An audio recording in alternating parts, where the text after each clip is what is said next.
mungkin itu belum diatur, karena akibatnya saya terima itu jadinya pada acak-acakan. Saya tidak tahu kenapa ya. 2007 seharusnya tidak acak-acakan Mbak Isna, jadi mungkin cara nge-save-nya yang kurang tepat mungkin ya. Oke ya, ini kata pengantar 2010. Seharusnya Microsoft coba deh saya cek, soalnya saya nggak pakai 2010 sih Mbak Eci. Oke, kata pengantar ini seharusnya di bold atasnya, kemudian ini adalah di halaman baru. Mungkin, tapi pastinya tidak mengubah. Mbak Eci nge-save-nya tetap di 2010 apa 2003, soalnya cara nge-save-nya kan ada berbagai macam beda gitu ya. Kemudian kata pengantarnya itu di bawah, saya lanjut ya, dia itu di halaman selanjutnya. Nah, kata pengantar saya tidak akan berkomentar karena itu adalah teman-teman sendiri yang akan menulisnya. Kemudian saya lanjut di bab 1. Saya belum periksa yang punya Mbak V yang baru, saya belum buka yang terbaru, email yang baru masuk saya belum buka. Nah, Suci Handayani 5 April 2013. Oke, daftar isi ada di halaman selanjutnya. Kemudian ya nggak apa-apa, semua masih belajar SkyDrive. Kalau Mbak masih pakai SkyDrive, sepertinya kerjaannya Mbak V masih belum bisa saya buka Mbak V, saya tidak tahu. Nah ini ya daftar isi. Daftar isi itu penulisannya bukan seperti ini.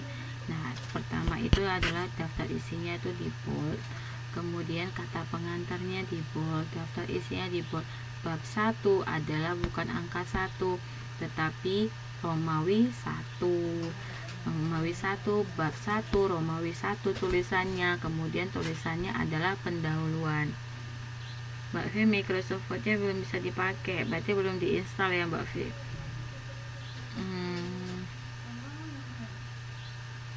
Pas beli bisa kembali aja Mbak V untuk menginstal Microsoft Word-nya, karena itu hal yang penting sih menurut saya.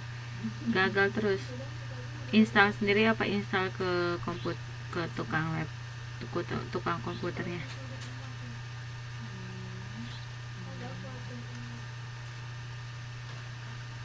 Oke ya. Nah, latar belakang ini tulisannya bukan ABC tapi 1.1 latar belakang, 1.2 tujuan. Terus biasanya ditulis titik di latar belakang, di sebelahnya titik. Terus ditulis halamannya halaman berapa. Nah, untuk kata pengantar daftar isi tidak menggunakan halaman 1, halaman 1 2, tapi menggunakan halaman I2, I3. Oke. Gitu ya Mbak V.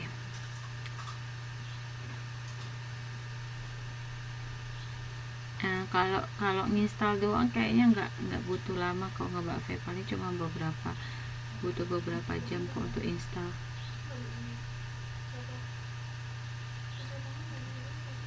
Oke, sama halnya untuk bab 2 seperti itu, seminggu, cuman install gitu doang seminggu.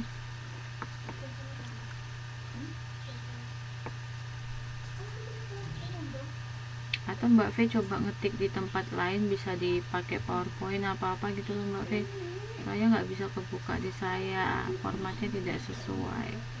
Mungkin bisa pindah ke tempat yang lain untuk penginstalannya dan servisnya. Kan bukan rusak toh laptopnya, cuma butuh di servis saja kan Mbak V. Oke, saya bisa lanjut. Ini sama halnya ya. Iya, install cuma sebentar kok. Kemarin Mbak Salma saya coba installin cuma bentar kan Mbak Salma. Asalkan ada, cuma sebentar kok ya Mbak Salma ya, waktu pas tatap muka.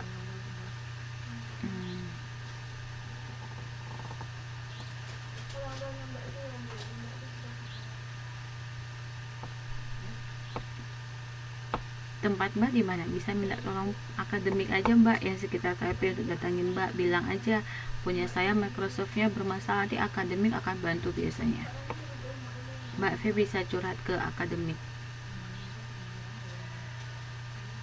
Mbak V coba deh ngomong ke akademik, bilang ke akademik kalau saya membutuhkan Microsoft Word. Nanti akademik mungkin akan bisa membantu mengirimkan atau cara penginstalannya seperti itu Mbak V. Tenang, akademik kita pintar-pintar kok ya, coba dibilang ya.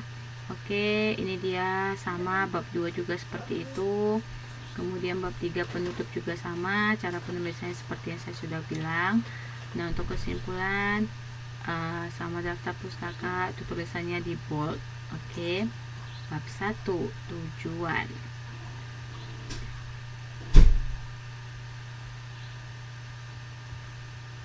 Nggak bisa melalui Fireworks. Sepertinya harus menginstal Java. Jadi Mbak Salma cari aja di internet Java, terus Mbak Salma install deh Javanya, karena kita ini membutuhkan Java untuk aplikasi tuton kita. Jadi sekarang Mbak Salma kalau online pakai apa Mbak Salma?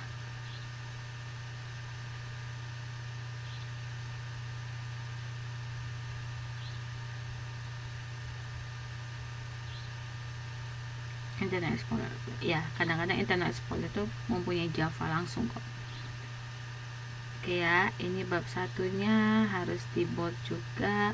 Kemudian ini sudah benar, ada spasi antara bab 1 pendahuluan masuk ke latar belakang. Latar belakang saya katakan tadi bahwa dia harusnya poinnya 1.1. Kemudian di sini dalam latar belakang Mbak Salma mengatakan bahwa reformasi dan liberalisasi kebijakan ekonomi itu dimulai dari tahun 79. Nah, itu yang akan telah mendorong perekonomian Cina yang meningkat secara signifikan. Nah, memang seperti itulah latar belakang. Latar belakang itu menceritakan mengenai latar terjadinya hal yang membelakangi terjadinya perdagangan antara Indonesia dengan Cina. Jadi di sini sudah dikatakan dan di dalam latar belakang sudah diceritakan juga pada masa ini berapa yang sudah disumbangkan akibat perdagangan ini terhadap pertumbuhan ekonomi Cina, terhadap pertumbuhan ekonomi Indonesia, seperti itu. Kemudian ini saya tidak ngerti maksudnya ekonomis 21 April 2002. Kalau memang ini mencantumkan kutipan dari suatu berita ataupun artikel, cara penyampaiannya bukan seperti ini, tapi nama pengarangnya diikuti dengan tahunnya. Jadi ekonomis ini apa? Bukan nama pengarangnya kan. Jadi nama pengarangnya koma kemudian tahun di buat tulisan itu.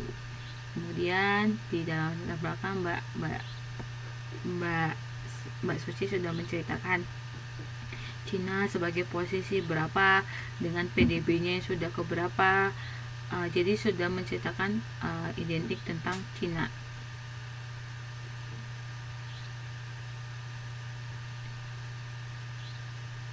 Nah, tujuan dari penulisan makalah ini adalah menambah wawasan tentang hubungan perdagangan di Indonesia dan beberapa negara lain, khususnya negara Cina yang akan dibahas.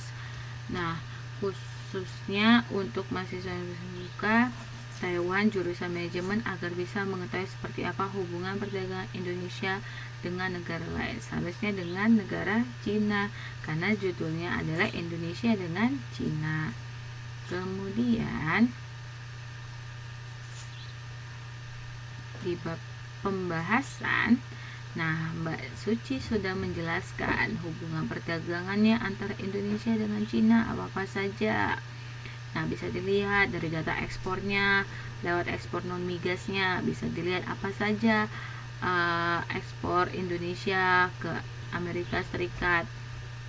Jadi kan dilihat Indonesia sebagai negara pengekspor ke negara Cina, terlihat bahwa Indonesia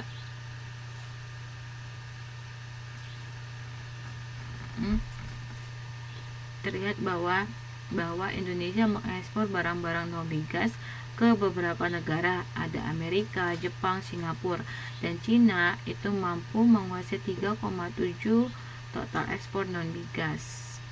Nah, bisa dilihat bahwa di sini bahwa ada data yang mendukung melalui neraca perdagangan Indonesia dengan Cina. Bisa dilihat dari tahun-tahunnya, ini bisa dijelasin oleh Mbak Suci. Mbak Suci hanya kurang penjelasan di sini. Ya, bukan sih, Mbak Suci udah bisa sih jelasin. Nah, ini bisa dilihat bahwa neraca adalah ekspor dikurang dengan import. Jadi jika ekspornya tinggi dikurangi dengan import, jika nilainya positif, maka Indonesia akan mencapai namanya surplus.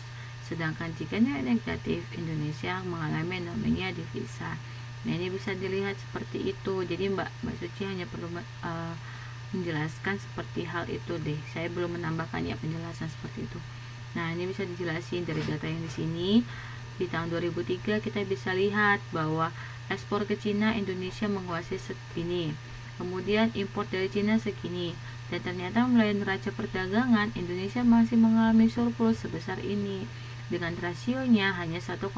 Artinya apa? Jika rasio perdagangan 1,2, Indonesia pertumbuhan ekonominya masih terbilang bagus. Nah, jika rasionya di bawah angka 1, Indonesia pertumbuhan ekonominya sedang turun. Nah, itu bisa dilihat dari tahun 2004 sampai dengan tahun 2009 bahwa neraca perdagangan Indonesia mengalami yang namanya defisit. Itu bisa Mbak Suci jelasin lagi lebih dalam seperti itu, karena Mbak Suci saya lihat penjelasannya di sini belum menjelaskan yang namanya tabel di atas. Jadi Mbak Suci kurang menjelaskan tabel. Nah, tabelnya belum dijelasin, hanya dimasukin aja kan datanya, tapi nggak dijelasin tabelnya. Jadi itu harus dijelasin, karena jika ada tabel kita harus mampu menjelaskan dan membaca yang namanya tabel. Oke. Kemudian di sini sebagai kesimpulannya Mbak Suci bahwa Indonesia terus meningkatkan kerjasama dengan Cina. Nah, dengan adanya kerjasama bilateral antara kedua negara ini diharapkan akan mencapai kemitraan strategis yang dapat meningkatkan kemajuan ekonomi Indonesia.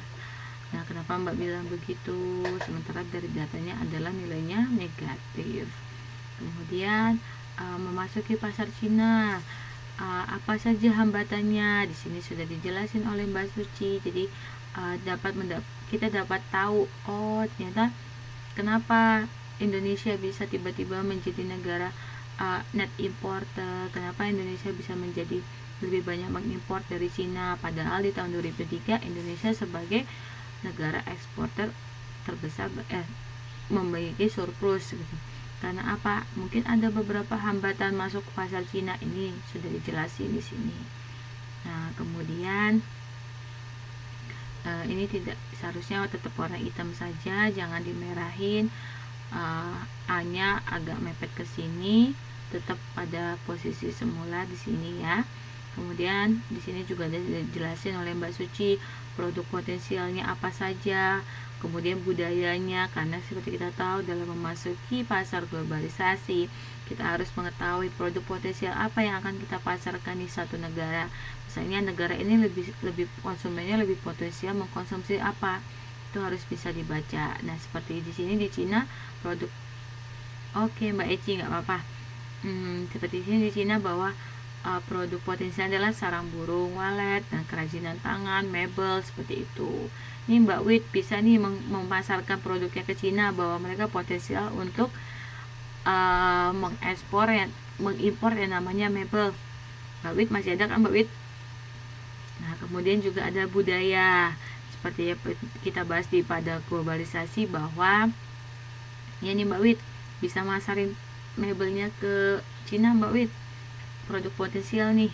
Kemudian juga ada yang namanya budaya pasar Cina, karena jika kita sudah belajar mengetahui budaya suatu negara, kita akan mampu menguasai pasar. Kemudian juga ada promosi harus dilakukan, karena dengan banyaknya para pesaing, semakin efektif suatu promosi akan meningkatkan penjualan.